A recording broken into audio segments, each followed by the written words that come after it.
Эмоции, которые переполняют эту женщину, вполне можно понять. Вот уже который год Жанна Таршхоева бьет тревогу, пытаясь обратить внимание местной администрации на проблему прорыва водопроводной сети возле ее дома. По ее словам, вода из трубы постепенно просачивается в землю и подмывает грунт, тем самым разрушает домовладение.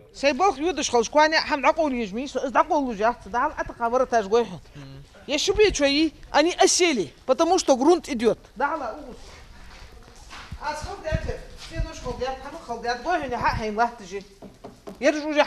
Бетон оседает полностью. Жанна Таршхоева живет здесь уже более 10 лет, а сейчас она одна воспитывает двоих детей. Женщина признается, что не раз обращалась во все возможные инстанции, но все напрасно. Последней каплей стало недавнее обрушение грунта буквально в 2 метрах от ее дома. Чтобы разобраться в сложившейся ситуации, на место приехал начальник участка Ингуш-водоканала Ахмед Мальсагов. По его словам, сотрудники предприятия устраняют порывы на этой улице по заявкам местной администрации далеко не в первый раз. А основная причина проблемы кроется в выгребной яме, которая вырыта прямо перед домом.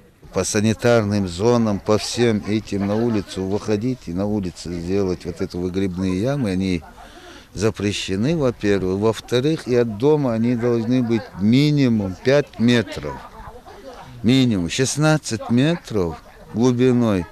И туда же ее канализационные стоки, все стекает. Конечно, это тоже повлияло на дом. Оказывается, что центральный водопровод длиной около 500 метров был проложен еще 10 лет назад, и с тех пор его ни разу не меняли. Время берет свое, труба изнашивается, и за 1,5 года жители этой улицы насчитали 26 порывов в разных точках. Теперь стоит вопрос о полной замене водопровода. В ближайшее время мы постараемся, мы уже ведем эту работу по замене труб в Альтиевском муниципальном округе.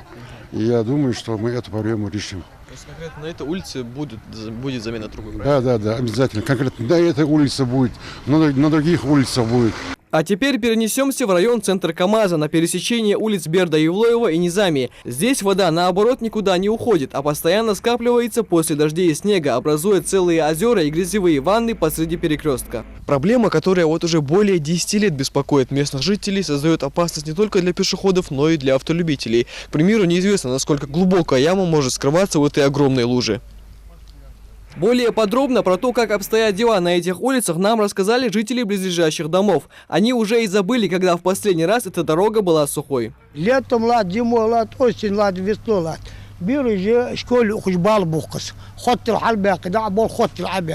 Чтобы узнать, в чем причина многолетней проблемы этих жителей, мы обратились в администрацию города Назрань. Здесь нам пояснили, что все сводится к невозможности проложить в этом месте ливневую канализацию из-за особенностей ландшафта, так как большинство улиц юго-западного района находится в низменной его части.